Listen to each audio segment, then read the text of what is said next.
Բարև ձեզ սիրելի հայրենակիցներ, ձեզ հետ է Էդվարդ Անտինյանը։ Ողջունում եմ ձեզ Համայնայության մայրաքաղաք Երևանից։ Այսօր փետրվարի 17-ն է 2026 թվական։ Սկսենք հայաստանյան իրադարձություններից մի պարզաբանում էին արել, որը շատ կարևոր է, հետաքրքիր է։ Հայաստանի տարածքային կառավարման և ենթակառուցվածքների փոխնախարար Նարեկ Ապիտոնյանը հայտնել է. Հայաստանը որոշում է կայացրել միայն նոր ատոմակայանի տեսակի հարցում, այն մոդուլային կլինի, սակայն հստակ չէ, թե ում հետ կհամագործակցեն և որ երկրի առաջարկը կընդունվի, քննարկումները դեռ շարունակվում են։ Այն, որ Հայաստանը որոշում է կայացրել մոդուլային, նորմալ է, որևէ խնդիր չկա, մանավանդ, որ ատոմակայանի կյանքը երկարացնելու որոշման մասին Նիկոլ Փաշինյանի հայտարարությունը լսեցիք, մինչև 2036 թվական 10 տարի, որից հետո էլի 10 տարի, այսինքն 20 տարի նորմալ մեծամորի ատոմակայանը աշխատելու է, լարաժն պետքա, այսինքն խնդիրը կայանում է, որ նոր ատոմակայանը լինի մոդուլային, նորմալ է, ով է դրա մեջ խնդիր տեսնում, բայց խնդիրը ուրիշ է, մարդիկ պարզաբանում են, որ դեռ չենք որոշել, ում մոդուլային ատոմակայանն ենք առնելու, բա ինչ էիք խոսում Վենսը որ ստեղ էր, ընդամենը մի փաստաթուղթ էր ստորագրված, որ այդ կարգի փաստաթուղթ Ամերիկան տասնյակ երկրների հետ ստորագրել է, և ինքը կառուցում է մոդուլային ատոմակայաններ, բայց գործնականը ոչ մի հատ պատրաստը չկա, որ ասես այ կոնկրետ սա, մենք նայում ենք և մեզ ձեռք է տալիս, հիմա էլ բացատրում են, որ այդ ինչ որ դուք ասում էիք, հա ժողովուրդ ջան, բայց ով ասե, որ մենք ամերիկյանն ենք առնելու, ով ասե, բա մի քանի օր հետ գնաք մի հատ տեսեք ինչ էր կատարվում, բա դա ենք բացատրում, որ ժողովուրդ ջան, ոնց կարա մարդը ինքը իրան չհարգի, թույլ տա, որ իրան հիմարի տեղ տնեն, ես այդ փաստաթուղթը չէի կարդացել, որ իմանամ ինչ ա գրած, այդ հետո է պարզվեց, որ ընդամենը մի հատ մտադրությունների փաստաթուղթ էր, բայց այնց էին ներկայացնում, որ արդեն պատրաստ է, բան չի մնացել, արդեն էս ամերիկացիք փողերը տալիս են ու սկսում ենք, բա ասում եք ժողովուրդ ջան, ոնց կարելի է տենց բան, հիմա դուք բացատրում եք, որ չէ, դա քննարկումների փուլ է, ինչ կապ ունի, որ նոր ատոմակայանին ատոմային էներգաբլոկի կառուցման ծրագրի շրջանակում ստեղծված ատոմային նոր էներգաբլոկի կառուցում ընկերությունը ուսումնասիրությունների և վերլուծությունների արդյունքներով կներկայացնի առաջարկ նոր էներգաբլոկի կամ էներգաբլոկների տեսակի և հզորության մասին, թե երբ են ներկայացնելու այդ առաջարկը գործադիրը չի տեղեկացնում, բա հիշում եք ինչ զուռնա-դհոլ ու ծափուցի ծաղեր, որ ամերիկյան կայանը արդեն կառուցում են, ինչ համառությամբ էինք փորձում մարդկանց բացատրել, որ էսի չա կատարվում, ոնց եք հավատում դուք տենց բանին, իսկ հիմա հանրային ծառայությունները կարգավորող հանձնաժողովի նախագահ Մեսրոպյանը հայտարարել է, ամերիկյան մոդուլային ռեակտորն ունի առավելություններ, որոնք այն գրավիչ են դարձնում Հայաստանի համար, որն է այդ առավելությունը հատկապես ամերիկյանը, ոչ թե առհասարակ մոդուլայինը, որը մենք հասկացանք Հայաստանում որոշել են, որ այդ մոդուլայինը լինի, առաջին առավելությունն այն է, որ արտակարգ իրավիճակի դեպքում ռեակտորի սառեցման համար մարդու միջամտություն չի պահանջվում, իսկ ինչա ուրիշ երկրներին է պահանջվում, հա, դու կոնկրետ ասում ես ամերիկյանը ունի առավելություն, ուրիշներին ունի առավելություն, թե չէ, ում համեմատ ունի առավելություն, որ երկրինը այս նույն սկզբունքով չի աշխատում, թե ուղղակի ամերիկյանի անուն ուզում ես տակով անցկացնես, Մեսրոպյանը հավելել է, որ երկրորդ առավելությունն այն է, որ սարքավորումների 80-90%-ն արտադրվում է գործարանում և այս կամ այն երկրում հավաքվում է լեգոյի սկզբունքով, ուրիշ որևէ երկրին է ինչ ձևով է դա կատարվում, որի հետ համեմատեցիր, մենք պետք է հասկանանք, չէ ինչի մասին ենք խոսում, նա ոչ բնականon է համարել այն փաստը, որ վերջին ամիսներին մոդուլային ԱԵԿ-ի կառուցման մասին խոսում են բացառապես քաղաքական գործիչներն ու քաղաքական վերլուծաբանները, մինչև անհրաժեշտ է, որ իրենց կարծիքն արտահայտեն փորձագետները, բա այդ ասող սուտի փորձագետ, բա ասեիք, Բա որ Նիկոլ Փաշինյանն ներկայացնում են, որ արդեն ամերիկյանը բերում են 9 միլիարդ էլ փողի հարցը լուծել են, 5 միլիարդը կառուցելն է, 4 միլիարդն էլ հումքն ու տարբեր սպասարկելը։ Բա փորձագետները խոսայիք, որպեսզի քաղաքական գործիչները հղում անեին ձեզ։ Բա մենք այդ ժամանակ, որ խոսում ենք, ում հղում անեինք։ Աշխարհի տարբեր երկրներից, որ մի բան լնում է, մենք կարդում ենք, ասում ենք, ասեց այս մասնագետը սա, ասեց այս պաշտոնյան սա, բա ինչ ենք ներկայացնում։ Բա դա էլ դուք էլ ասեիք ներկայացնեինք։ Բա խափում էիք, ձեն չէիք անում։ Մտածում եք լավ է, քաղաքական գործիչ իշխանության ներկայացուցիչները ժողովրդին լավ էլ խափում են։ Էլ մենք ինչ խառնվենք իրար, խառնվենք պարզաբանենք, որ դա այդպես չի։ Իսկ երբ որ տեսակ, որ մյուս քաղաքական գործիչներն ու հրապարակային գործիչները ջրիերես հանեցին իշխանության սուտը, հիմա ասում եք, չէ, սուս մնացեք մասնագետները խոսեն։ Դու էլ մասնագետ ես։ Եթե մասնագետ ես, պատասխանելով այն քննադատությանը, թե ԱՄՆ առաջին անգամ մոդուլային ԱԵԿ է պատրաստում, կառուցել Հայաստանում եւ այն վերածել է փորձաճագարի, Պաշտոնյան պարզաբանել է, որ այդ հայտարարությունների լուրջ չի վերաբերում։ Առնվազն 15 երկրում 51 մոդուլային ռեակտոր է կառուցվում, հայտնել է Մեսրոպյանը։ Գոնե միտեղ կառուցել ավարտել, հա։ Նա անընդունել է անվանել դեռ չիրականացված գաղափարի քննադատությունը, որը հիմնված է փխրուն ենթադրությունների վրա։ Անվտանգության տեսանկյունից այս կայանները ավելի բարձր դասի են, քան նրանք, որոնք մենք այսօր ունենք։ Հասկացանք, մոդուլայինը հասկացել ենք,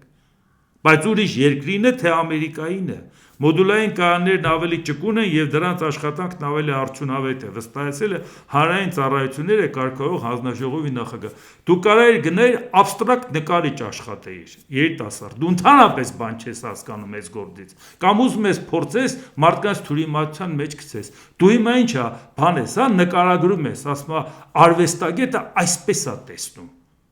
Դու կոնկրետ փաստերից խոսա։ Ասա ամերիկյանը արժե այսքան, մեկ ուրիշին արժե այսքան, ամերիկյանի հզորությունը այսքան է, մեկ ուրիշինը այսքան է, ամերիկյանի սպասարկումը սա է, մեկ ուրիշինը սա է, ամերիկյանն ունի առավելություն։ Բա այդ ասա, բա ինչ ես նկարագրում։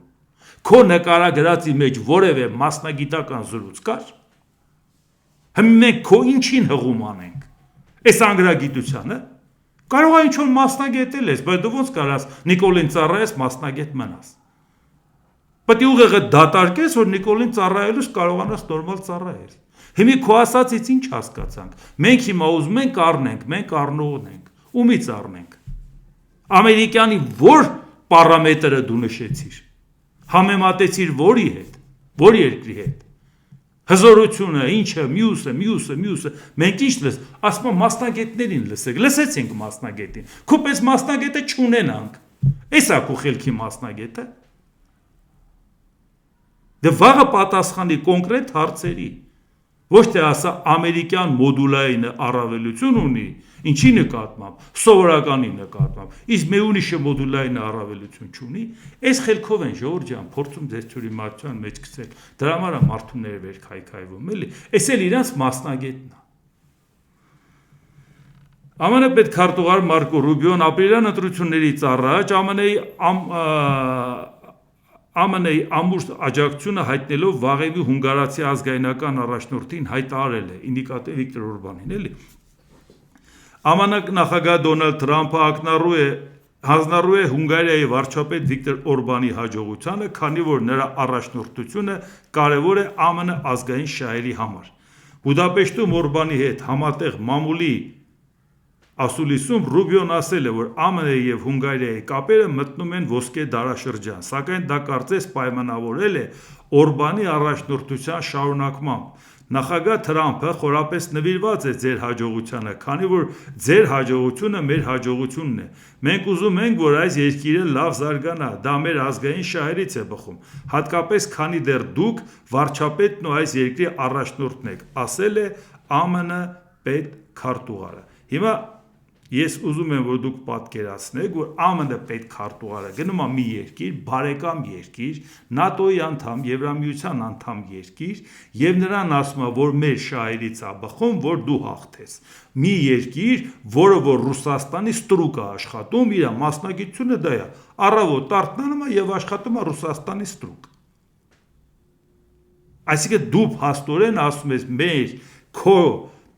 դու ելնես մեզ համար լավ է։ Այդ նույն բառերով դուք ասել եք Նիկոլ Փաշինյանին, որ քուրն է մեզ համար լավ է, որովհետև դու ցանկացած փաստաթուղթ օթում կստորագրես։ Բա նույնն էլ Օրբանն անում, բա չգիտենք։ Բա հիմա ապրիլին ընտրություններ է։ Բա որ Հունգարիան դնի ու մերժի։ Կարող է Հունգարիան սես թենեց մերժելու էր։ Բա որ հիմա մերժի, դա ի՞նչ է նշանակում։ Մերժես Թրամփին, բա իմաստը ո՞րն է։ Քեզ համար ի՞նչ տարբերություն Հունգարիայում ով կընտրվի։ Եթե դու գնում ես կոնկրետ ընտրություններից առաջ ասում ես մենք ուզում ենք դու ելնես, որովհետև քո պարագայում մենք ավելի սերտ կհամագործակցենք։ Պետությունների մոդիկություն չի, սա Տրամփ Օրբան մոդիկությունն է, որովհետև Տրամփը ինստիտուցիոնալ մարդ չի։ Նա ոչ թե մտածում է, որ ինքը Ամերիկայի նախագահն է ներկայացնում ամբողջ Ամերիկա ժողովրդին եւ պետության շահերը, չէ, նա Դոնալդ Տրամփն է բիզնեսմեն։ Եվ դրա համար նայում է ով է իր բիզնեսի համար ավելի լավ գործընկեր, անձ, ոչ թե պետություն։ Եվ դա ձևի Փաշինյանի մասին է խոսում, այդ ձևի խոսում է մյուսի մասին, այդ ձևի ասում է Նյու Յորքի քաղաքապետը պետք է սա լինի, եթե այս մեկը լինի փողերը չեմ տա, այս մեկը սենցը լի, այն մեկը նենցը լի, այս մեկին չեմ սիրում։ Սա է։ Հիմա այս նույն մարդիկ իրանց պատկերացումով, իրանց ադմինիստրացիան անձնավորված աջակցության մասին է խոսում Օրբանին, Հայաստանում էլ Փաշինյանին։ Վաղը իրավիճակ փոխվեց, նշանակում է Հայաստանին աջակցում էր մի նախագահ, որը գնում է, ոչ թե Ամերիկան։ Եկողն էլ պետք է ասի դուք Թրամփի հետ էիք, ցուցակահանի ցույց տա թե Թրամփն ինչեր է արել, ոնց որ Թրամփը հանում է իր նախորդի ցուցակն է տպում։ Դրա համար ենք ասում, դուք Ամերիկայի գործընկերը չեք։ Տրամփը սենց թենեն ձեզ չի ընդունելու։ Չի ընդունելու, դա դու ով ես։ Ես հաղթողների հետ եմ աշխատում, դիկտատորների հետ եմ աշխատում։ Թրամփի համար էլ գործընկեր չես։ Հաջորդն էլ երեսով է տալու, թե դու Թրամփի հետ էիր լավ։ Այլապես ինչի Թրամփը ուղարկեց իր տեղակալին, որ Հայաստանում կանգնի ասի, մենք հենց Փաշինյանին ենք աջակցում։ Դրանով վատ վիճակի մեջ դնելով հաջորդ ադմինիստրացիայի հետ աշխատել է Հայաստան։ ԱՄՆ նախագահ Դոնալդ Տրամփը խոսել է Խաղաղության խորհրդի եւ ՄԱԿ-ի համագործակցության մասին։ Տրամփը շեշտել է, որ իր ստեղծած հաստատությունը կհամագործակցի ՄԱԿ-ի հետ, եւս մեկ անգամ ընդգծելով, որ ՄԱԿ-ը ունի հսկայական ներուժ, բայց չի օգտագործել այն։ Կարծում եմ նրանք, այսինքն ՄԱԿ-ը, կարող են մեզ մի փոքր օգնել։ Մենք որոշակի դեպքերում կհամագործակցենք ՄԱԿ-ի հետ, ասել է Տրամփը։ Հիմա նորից հիշենք, թե Դոնալդ Տրամփը ինչ էր ասում։ Դոնալդ Տրամփն ասում էր, մենք ստեղծում ենք խաղաղության խորհուրդը, ստեղծում ենք որպես այլընտրանք ՄԱԿ-ին։ ՄԱԿ-ի փողերն էլ չենք տալի, թող սնանկանան ու փակվեն։ Որովհետև մենք գիտենք, որ ՄԱԿ-ը իր նպատակին չի ծառայում խաղաղությունը, եթե ես եմ բերում, էլ իրանք ով են։ Եթե ես եմ բերում, այս խաղաղության խորհուրդն եք ստեղծեմ, ես կլինեմ դրա անփոխարինելի նախագահ, նույնիսկ եթե Ամերիկայի նախագահ չլինեմ։ Այդ դու Ամերիկայի նախագահ ես, չես կարողանում 20 պետություն հավաքես։ Դու որ Ամերիկայի նախագահ չլես, այդ 20 պետությունից քանիսն են կողքդ մնալու։ Գոնե հիմա արդեն խոսում եմ ՄԱԿ-ի հետ համագործակցության մասին, ՄԱԿ-ը մեզ օգնի, մենք էլ ՄԱԿ-ի հետ աշխատենք, բա ՄԱԿ-ը պետք է չլներ, դու պետք է ելնեիր։ Բայց այն կառույցն է, չէ՞ որին Հայաստանը միացել է։ Այս այն կառույցն է, որ մի երկու օր հետո պետք է գնալ առաջին նիստին մասնակցել, հա։ Այս այդ կառույցն է, չէ՞ ժողովուրդ ջան։ Որ նույնիսկ էս է վիճակը։ Հիմա էլ ասում եմ, դե գազայի հարցով հիմա զբաղվենք, միլիարդներ ներդրում կանեն, ես կանեն, եթե հաջողվի, նոր ավելի գլոբալ ինչ-որ հարցերի մասին կմտած։ Եթե դու արդեն հայտարարել ես, որ սա ՄԱԿ-ի այլընտրանք է, ու տեսնում ես, որ լուրջ չի նույնիսկ գազայի խորհուրդ որպես այդպիսին ծառայելուն, ինչ ՄԱԿ-ի այլընտրանքի մասին ես խոսում։ Արդեն որ երրորդ պաշտոնյան է, ասում է, որ չէ, ՄԱԿ-ի հետ կապված պետք է աշխատենք, ես պետք է անենք, ՄԱԿ-ը հզորացնենք, բայց լավ նրանք տարբեր պաշտոնյաներ էին ասում, հիմա արդեն Տրամփն է իր բերանով ասում։ Այս ուղղակի նրանց համար, որ շտապում են բացատրեն, որ եթե Տրամփը սա արել է, Հայաստանին հրավիրել է, դա շատ մեծ առավելություն է մեզ համար։ Իսկ այդ մեծ առավելությունը բա որ նոյեմբերի 3-ի ընտրությունից հետո հանկարծ իրավիճակը փոխվի։ Եթե ինքը մեծամասնություն էլ ունի, մեզ դրանից ինչ։ Բայց եթե ինքը մեծամասնություն չունենա, մեզ դրանից վատ է։ Այդ խնդրեմը դա է։ Սխալ հաշվարկի արդյունքը դա է։ Ինքը հաղթում է, մենք դրանից ոչ մի բան չունենք, օգտվում Ադրբեջանը, Թուրքիան, ինքը պարտվում է, մենք մնում ենք փլատակների տակ, որտեղ մենք սովորություն ունենք մտնել փլատակների տակ։ Ռուսաստանի լինի, կապ չունի ինչ լինի։ Իսկ հիմա տեսնենք մեր չէ էլի Փաշինյանի եղբայր Ռուսաստանը ինչ պրոբլեմների մեջ է հայտնվել։ Ռուսաստանի նախագահի օգնական ծովային կոլեգիայի նախագահ Նիկոլայ Պատրուշևը հայտարարել է. Ռուսաստանը կարող է ռազմական գործողությունների անցնել, եթե ՆԱՏՕ-ի երկրները Բալթիկ ծովում շրջափակեն նրա լցանավերը։ Դե գիտեք, որ Բալթիկ ծովում շրջափակում են։ Պատրուշևը ստվերային նավատորմ հասկացությունն անվանել է իրավական ֆիկցիա, իսկ նման առևտուրը խոչընդոտելու բոլոր փորձերը միջազգային իրավունքի տեսանկյունից բացարձակապես անօրինակ են։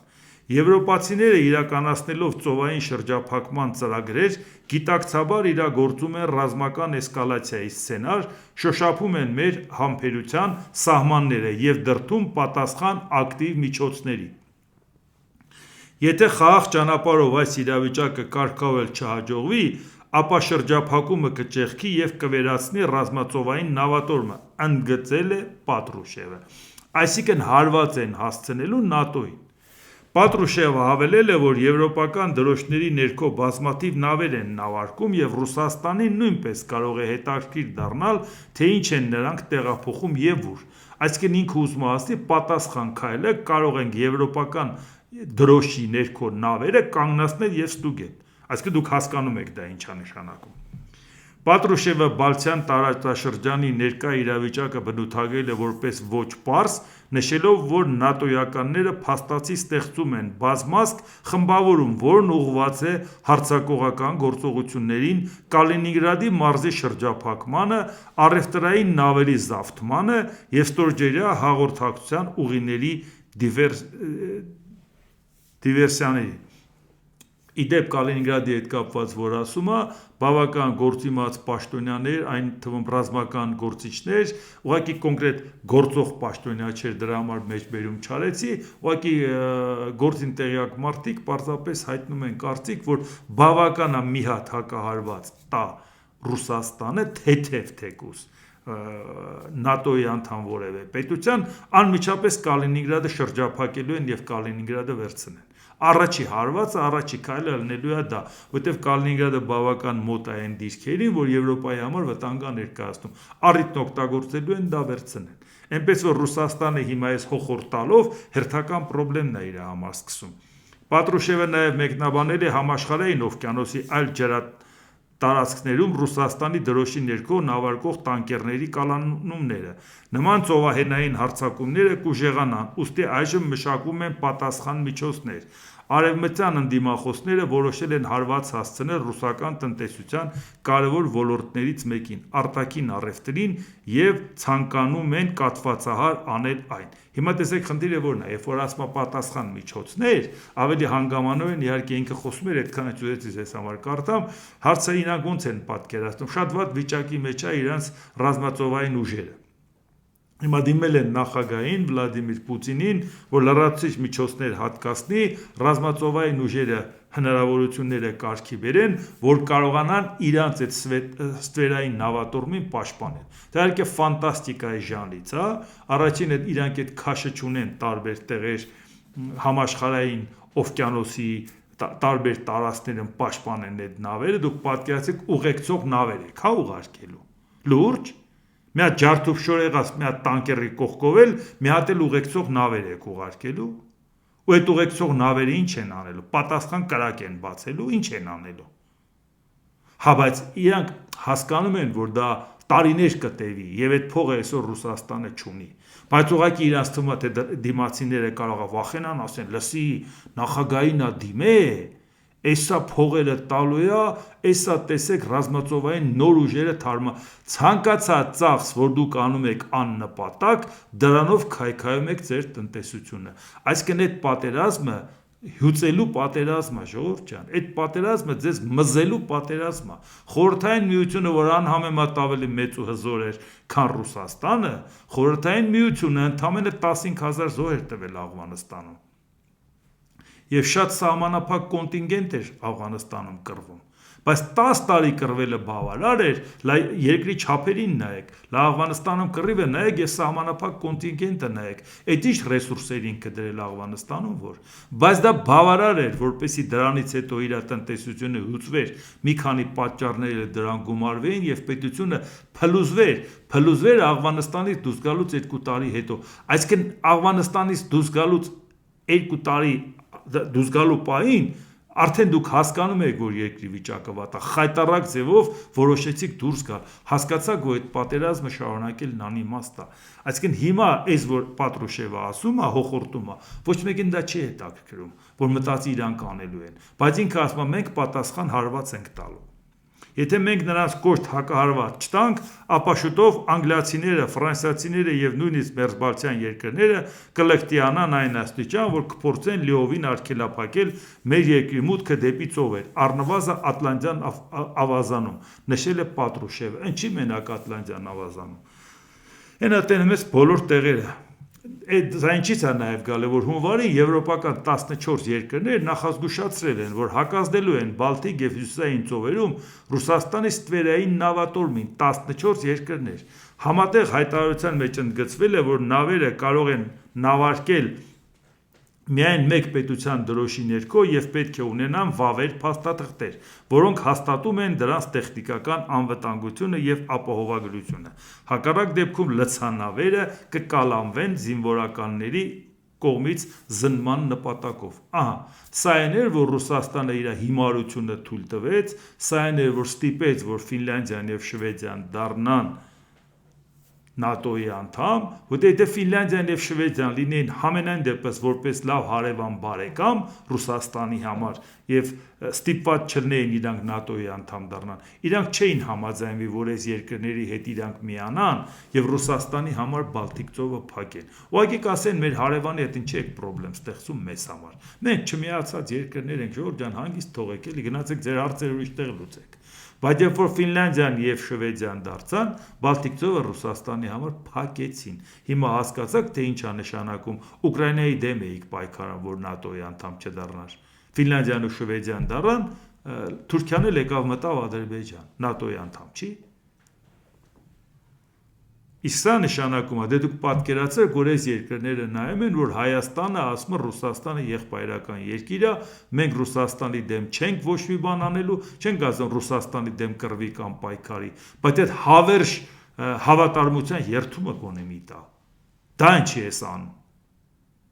Որ գնա Ալեն Սիմոնյանը Ռուսաստան հարցազրույց տա ու ասի, որ մեր վրա հարձակվեն, ով է մեզ պաշտպանելու, ՆԱՏՕ-ն է հայտարարություն անելու կամ ինչ-որ մեկը։ Դեց անհարգալից խոսել ՆԱՏՕ-ի մասին ու Ամերիկայից աջակցություն ակնկալել։ Այն աշճանի չեք ակնկալում, որ ասում եք դե ռուսը պետք է պաշտպանի։ Բա Ամերիկան 99 տարով գալիս էր, որ մեր անվտանգությունը պաշտպաներ։ Հիմա հասկանում եք, սա մարդիկ ոնց են ընկալում Հայաստանից ազդակները։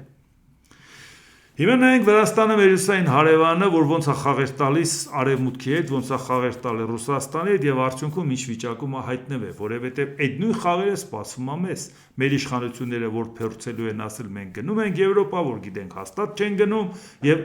դրա հետ կապված այդ խաղերը Ռուսաստան եւ Եվրոպա, որ խնդիրը առաջանալու։ Հիմա Վրաստանի նախագահ Միխեիլ Կավիլաշվիլին հայտարարել է, Վրաստանը պատրաստ է Միացյալ Նահանգների հետ ռազմավարական գործընկերությունը վերականգնել մաքուր էջից։ Թբիլիսին արդեն իսկ մշակել է հատուկ գործընկերության ճանապարհային քարտեզ, որտեղ մանրամասն ներկայացված են երկու երկրների շահերը։ Վրաստանի եւ ԱՄՆ նոր վարչակազմի տեսլականները շատ հարցերում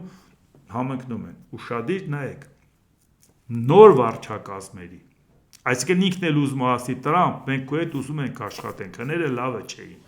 Էլի իրանք նույն սխալ ճանապարհով են գնում, ոչ թե Վրաստան, Ամերիկա, այլ մենք ուզում ենք Տրամփի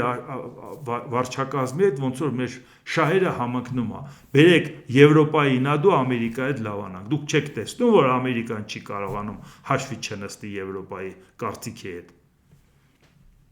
Միևնույն ժամանակ Վրաստանի նախագահը բավականին կոշտ է արտահայտվել Եվրոպական միության հասցեին։ Գաղտնիք չէ, որ հատկապես Ուկրաինայի պատերազմի բռնկումից ի վեր եվրոպական բյուրոկրատիան կոպտորեն միջամտում է մեր երկրի ներքին գործերին և գործում երկակի ստանդարտներով։ Թվում է, թե նրանք դեռևս չեն հաշտվել այն փաստի հետ, որ Վրաստանը ինքնիշխան անկախ պետություն է։ Կավելաշվիլին շեշտել է, որ արևմտյան գործընկերները պետք է ընդունեն Վրաստանի որպես արժանապատիվ և ինքնիշխան պետության կարգավիճակը, որը առաջնորդվում է բացառապես սեփական ազգային շահերով։ Իհարկե ամեն ինչ հասկանալի է, Եվրոպայի կողմից մերժված պետությունը հիմա փորձում է Ամերիկայի հետ հարաբերություն կառուցել, ինքը ասենք Օրբանի, Ֆիցոյի նման մի երկիր լինի, որոնք որ ասի բերեք Ամերիկայի հետ լավ լինենք, ընդդեմ Եվրոպայի։ Եվրոպան հենց քու դեմը փակել է, որովհետև ասել է նոր իրավիճակում խաղաղ պայմաններ չի։ Մենք տեսանք, որ պատերազմական իրավիճակում մենք շատ բաց տեղեր ունենք և մեր գործընկերները կարող են մեր նույն շահերով չառաջնորդվեն համաեվրոպական շահերով, ոնց որ Հունգարիան և Սլովակիան։ Դրա համար մենք երրորդ Հունգարիա կամ Սլովակիա մեզ համար Վրաստանի տեսքով չենք ուզում։ Խելքի եկեք, դարձի եկեք, կգաք կմտնեք, չէ, հաջողություն, բավական կոշտ դեմը փակում են։ Հիմա էլ ինքը ասում է դե լավ, դե որ Եվրոպան փակում է, բերեք Եվրոպայից բողոքեմ Ամերիկայի հետ լավանամ, որտեվ Ամերիկան շատ է սիրում Եվրոպայի դեմ բողոքողների հետ աշխատի, ոնց որ Ֆիցոն և Օրբանը։ Այսինքն եթե էս է այս մարդկանց պատկերացումը, սրանց հեռանկարը ո՞րն է։ Սա էլ նայենք, որ սա մեզ էլ է վերաբերվում։ ԱՄՆ նախագահ Դոնալդ Թրամփը Ժնևում կայանալիք ԱՄՆ-Իրան բանակցությունների նախօրեին հայտարարել է. «Կարծում եմ նրանք ցանկանում են գործարք կնքել և չեմ կարծում, թե նրանք կցանկանան առերեսվել հետևանքների հետ, եթե գործարքը չկայանա»։ Միևնույն ժամանակ Թրամփն Իրանին անվանել է վատ բանակցող, սակայն հույս է հայտնել, որ այս անգամ նրանք կլինեն ավելի բանական։ «Ես այդ բանակցություններին մասնակցելու եմ անուղղակիորեն և դրանք շատ կարևոր են լինելու, տեսնենք, թե ինչ կստացվի»,- նշել է Թրամփը։ Բայց դրանից հետո շարունակություն, սա մինչև հանդիպումն է։ ԱՄՆ հանրապետական սենատոր Լինսի Գրեհեմը հայտարարել է. «Դեպ լավ հարաբերությունների մեջ է Դոնալդ Թրամփի հետ։ Այաթոլլահն և նրա ռեժիմը գտնվում են իրենց ամենաթույլ կետում 1979 թվականից ի վեր։ Նրանց տնտեսությունը ավերակների մեջ է, նրանց բանակը թուլացած, իսկ ժողովուրդը դուրս է գալիս փողոցներ, իրանցիները պահանջում են վերջ դնել ճնշմանը։ Այս բոլոր ուժերը միավորում են, մենք պետք է օգտվենք այս պահից»։ Ինչ հա խոսում ես մարդը։ Ընդհանրապես իրավիճակին տիրապետում է թե չէ։ Հաշված օրեր առաջ դուք տեսաք, որ արյան մեջ խեղդեցին, բայց ճնշեցին ու կանխեցին այդ ամեն ինչը, որ Դոնալդ Թրամփը ռիսկ չի անում հարված հասցնի, որտեվ հետևանքներից այնուամենայնիվ վախենում է։ Որևէ մեկը չի կարծում, որ Ամերիկան կարող է Իրանի նկատմամբ թույլ լինի, բայց մտածում է այդ հարվածը կարող է ստանան ամերիկյան բազաները տարածաշրջանի և ստանա Իսրայելը, և այդ հարվածները շատ ծանր լինի։ Իսկ այդ հարվածների պարագայում, երբ որ ամերիկյան բազային հարվածեն, Ամերիկայի հասարակությունը պատին դեմ կտա Թրամփին, կասի ես քո արածը ինչին էր նման։ Եթե դու սենց պետք է անեիր, այդ մարդկանց հանեիր տարածաշրջանից։ Եթե այդ մարդկանց թողել էիր, անվտանգությունը պահեիր։ Իսրայելի անվտանգությունը պահելու փոխարեն քո բազաները պահեիր։ Դուք պատկերացնում եք մի հատ թեկուս հրթիռի հարվածը լինի, Թրամփի գլխին ինչ են դնելու։ Տեղից էլ գիտեք, այնա ամեն օր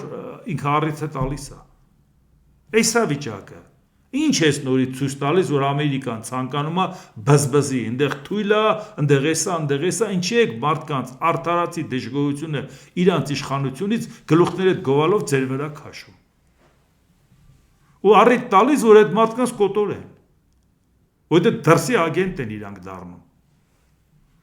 Իսկ Իրանի հոգևոր առաջնորդն էլ հակադարձել է Թրամփին։ Ալի Խամենեին պատասխանել է ԱՄՆ սպառնալիքներին հայտարարելով. «Երբեմն աշխարհի ամենաուժեղ բանակը կարող է ստանալ այնպիսի մի ապտակ, որն այնպես կտապալի նրան, որ այլևս ոտքի չի կանգնի»։ Նրանք անդադար խոսում են Իրանի ուղղությամբ նավեր ուղարկելու մասին։ Իհարկե նավատորմը վտանգավոր բան է, սակայն դրանից ավելի սարսափելի է այն զենքը, որը կարող է այդ նավը իջեցնել ծովի հատակը։ ԱՄՆ նախագահ Դոնալդ Թրամփին չի հաջողվի կործանել Իրանի Իսլամական Հանրապետությունը, ասել է Խամենեին։ Այս էլ այսինքն բանակցություններից առաջ այս մթնոլորտն է մեր հարևանի մասին և Ամերիկայի, որը որ ճանապարհ է գցելու հարևանի հարևանությամբ, այսպես ասած։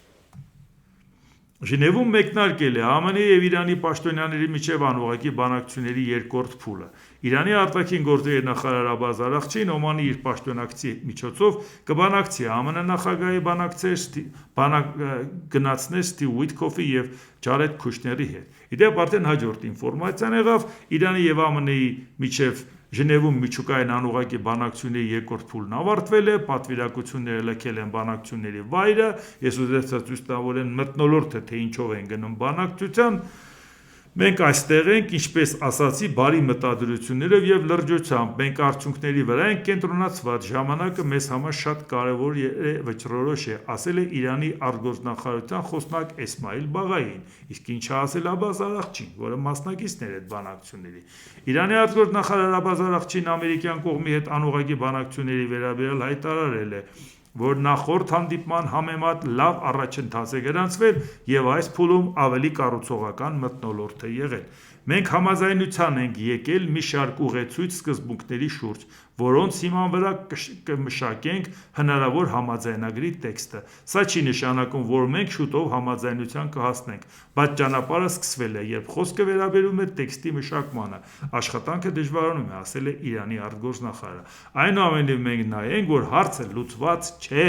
Եթե նույնիսկ կբանակցեն, եթե նույնիսկ զգոնությունը կբթացնեն, որ հարված հասցնեն, կամ վախենալով, որ հարվածը հիմա ձեռնտուչի չհասցնեն, մեկը խնդիրը քանի լուծված չէ, մենք մտավախություն ունենք, որովհետև մենք հեռահար ծրագրեր ենք մշակում և պատկերացնում Ամերիկայի հետ, որովհետև մենք կանգնում ենք և ասում ենք 99 տարով մեր անվտանգությունը Ամերիկան է երաշխավորելու։ Դա ասելու պարագայում Ռուսաստանին ասում ենք դե քո բազան պետք է մնա, որ մեզ պահի։ Այս խառնաշփոթի պարագայում տեսեք ինչքան է կարևոր, որ հանկարծ բախման չգնան։ Բացի դրանից էլ երկու կողմը ջախջախիչ հաղթանակ չունենա թեկուզ բանակցությունների մեջ, որովհետև որ ունեցավ իրավիճակը փոխվելու։ Դա էլ է մեզ համար խնդիր։ ԱՄՆ նախագահ Դոնալդ Թրամփը հայտարարել է. ավելի լավ է Ուկրաինան շուտ նստի բանակցությունների սեղանի շուրջ, ահա և այն ամենը, ինչ ես ձեզ կասեմ։ Ռուսական և ամերիկյան պատվիրակությունները ժամանել են Ժնև Ուկրաինայի հարցով եռակողմ բանակցություններին մասնակցելու համար։ ԱՄՆ ներկայացուցիչներն արդեն ժամանել են ինտերկոնտինենտալ հյուրանոց, որտեղ կայանալու է հանդիպումը։ Բանակցություններն անցկացվելու են փակ ձևաչափով։ Իդեպ արդեն Ժնևի ինտերկոնտինենտալ հյուրանոցում մեկնարկել էր արդեն Ռուսաստանի և ԱՄՆ-ի Ուկրաինայի միջև եռակողմ բանակցությունները, բայց ասեմ, որ մենք արդյունք շատ արագ սպասել չենք կարող, որովհետև փակ հանդիպում էր, այն ինչ որ կասեն, դա էլ բան կանենք, շատ լուրջ ակնկալիք համենայն դեպս այս հանդիպումից չի կարելի ունենալ։ Բայց միևնույն է, մենք ուշադիր հետևում ենք, թե ուկրաինական պատերազմը ինչպես է ավարտվելու, որովհետև Դոնալդ Թրամփը տեսնում է, որ Ռուսաստանի խնդիրները շատ մեծ են անգամ երկրի ներսում, իր հետախուզությունը չի կարող այդ տվյալները իրան չտա, իսկ իր շահերից չի բխում, որ Ռուսաստանը Պուտինը տապալվի։ Դրա համար հիմա իսկ կոմպրոմիս չի կարողանում գտնի, որ Ուկրաինան զիջի, գոնե Ռուսաստանին հաղթանակած ինչ-որ ձևով ցույց տա։ ԱՄՆ պետքարտուղար Մարկո Ռուբիոն ասել է, որ մեր երկրից կամ տնտեսությունից չափազանց կախվածությունը մեկ երկրից, հատկապես կարևորագույն մատակարարման շղթաներում ռիսկ է ներկայացնում։ Ռազմավարական կարիքների մինչև 90%-ը մեկ մատակարարից կախված լինելը ոչ մեկին օգուտ չի տալիս։ Վաշինգտոնը աջակցում է գլոբալ մատակարարման շղթաների դիվերսիֆիկացիային և բացահայտ խոսում է դրա մասին։ Ռուբիոն ընդգծել է, որ այս դիրքորոշումը ուղղված չէ Չինաստանի դեմ, այլ արտացոլում է չափազանց կախվածությունը նվազեցնելու ընդհանուր անհրաժեշտությունը, հատկապես հաշվի առնելով տնտեսական լծակի անցյալում որպես ճնշման գործիք օգտագործումը։ Եթե տնտեսական լծակը որպես ճնշման գործիք օգտագործելը վտանգավոր է, պետք չի, որ Եվրոպան Ռուսաստանի էներգետիկ կախվածությունից դուրս գա, ամերիկյան էներգետիկ կախվածության մեջ լինի։ Այն ինչ որ հիմա Ռուբիոն ասում է, օրեր առաջ Եվրոպայից ասում են Ամերիկային, ասում են մեզ համար հավասարապես վտանգավոր է նաև Ամերիկայի էներգետիկ կախվածությունը։ Մենք պետք է այլընտրանք որոնենք։ Թե չէ դու ասում ես, չէ, Ռուսաստանից չեք ստանում, այդ լավ եք անում, ճնշում ես, ասում ես, ով որ ստանա սանկցիաներ են կիրառելու, բայց ստացեք մեզանից։ Ասում եք քեզանից ստանանք տարբերությունը որն է, եթե դու Պուտինի լեքսիկոնով ես խոսում։ Դուք թույլ եք, ես սենց կանեմ, ես նենց կանեմ, ես կճնշեմ, հարկեր կբարձրացնեմ, մաքսատուրքեր կդնեմ, ես կանեմ, են կանեմ։ Իսկ Հնդկաստանի վարչապետ Նարենդրա Մոդին այսօր Մումբայում ընդունում է Ֆրանսիայի նախագահ Էմանուել Մակրոնին։ Հնդկաստանը եւ Ֆրանսիան պատրաստում են խորացնել իրենց պաշտպանական առևտրային եւ տեխնոլոգիական գործընկերությունը։ Պաշտոնյաները նշել են, որ հանդիպումից հետո նախատեսում է ստորագրել մոտ 1 տասնյակ համաձայնագրեր եւ փոխըմբռնման հուշագրեր, որոնք կներառեն այնպիսի ոլորտներ, ինչպիսիք են պաշտպանությունը, առևտուրը, հմտությունների զարգացումը, առողջապահությունը եւ մատակարարման շղթաները։ Անցյալ շաբաթ Հնդկաստանի կառավարությունը հաստատել է Ֆրանսիայից 114 Ռաֆալ կործանիչ ինքնաթիռներ ձեռք բերելու առաջարկը։ Մենք այսօր որոշել ենք բարձրացնել այս գործընկերությունը մինչև հատուկ ռազմավարական գործընկերության, դրան տալով նոր կարգավիճակ։ Դրանում կասկած չկա, քանի որ մենք լիովին վստահում ենք այս հարաբերություններին եւ դա անում ենք վերջին 8 տարիների ընթացքում, ամեն տարի տարբեր բաների վրա աշխատելով։ Մենք բազմաթիվ նոր ուղիներ ենք գծել, ասել է Մակրոնը։ Աշխարհը բախվում է անորոշության շղթայի։ Այս միջավայրում Հնդկաստան-Ֆրանսիա գործընկերությունը համաշխարհային կայունության ուժ է։ Մենք համատեղում ենք Ֆրանսիայի փորձը եւ Հնդկաստանի մասշտաբը։ Մենք մշակում ենք վստահելի տեխնոլոգիաներ, հայտարարել է Մոդին։ Իսկ մենք Մակրոնի պես նախագահին, Ֆրանսիայի պես պետությունը, ինչպես տեսնում եք, այս վերջի ընթացքում, ինչպես երկրորդական պլան մղվեց Ֆրանսիա-Հայաստան հարաբերությունները, որոնք ավանդական հարաբերություններ էին, որոնք պայմանավորված չէր ոչ Մակրոնով, ոչ Փաշինյանով։ Բայց այս պարագայում անգամ դուք չեք տեսնում, ուր է Ֆրանսիան։ Աշխարհի բոլոր տեղերը Ֆրանսիայի մատխառն է։ Նույնիսկ 27 թվականին պաշտոնին հրաժեշտ տվող Մակրոնը ցույց է տալիս, որ ինքը հետ է քաշվել կամ առանձնապես ակտիվ չի։ Եվրոպական անվտանգության հետ կապված հարցերում, Ուկրաինայի հետ կապված հարցերում դուք չեք Հնդկաստանի հետ կապված այնա տեսնում եք ինչ են քննարկում եւ ինչ են անում։ Բա ուր է։ Բա եթե մենք տենց վարվենք Եվրոպայի հետ, հալբատ որ կասենք 102-րդ բազան է պաշտպանում մեր անվտանգությունը, էլի։ Եվ հիմա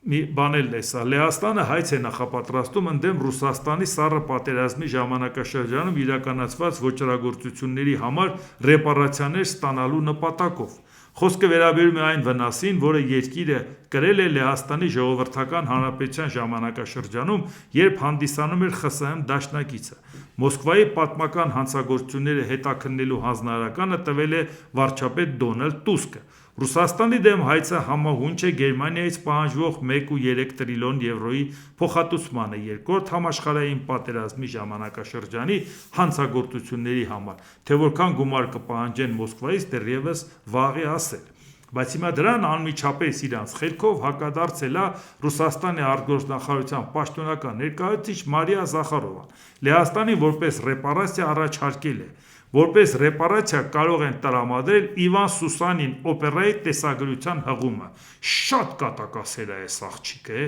քեֆս բերեց։ Էսի ձևի լեհերի պորտը տեղը դրեց։ Հիմա նրանք ովքեր չեն պատկերացնում, թե այս Իվան Սուսանին օպերան Գլինկայի ինչի մասին է խոսքը, որ տեսագրությունը ուղարկում էր։ Նրա նախկին անունն էր Ժիտ Զացարյա, այսինքն կյանքը թագավորի համար, ցարի համար։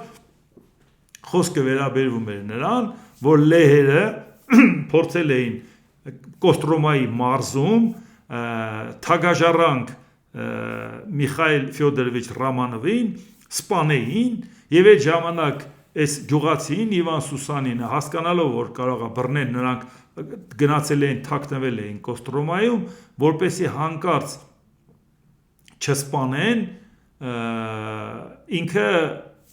ուրիշ ճանապարհով տարել էր, իրան իհարկե սպանել էին, բայց տենց էլ չէին գտել Միխայել Ռոմանովին եւ այսպես հերոսաբար թագավորին փրկել էին։ Հիմա Զախարովան ուզում ասի, բայց եթե մենք պետք է փոխհատուցում տանք, Գլինկայի Իվան Սուսանինը հիշում եք, մեկը հարցնի, իսկ ձեզ շահերից բխում, որ հիշացնեք։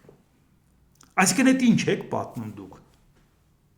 Այդ թագաժառանգ, այդ աշխարազոր, Մինին, Պոժարսկի 1612 թիվը չէր։ 13 թվին չի Միխայել Ֆյոդորովիչ Ռամանովը ընտրվել 17 տարեկան հասակում։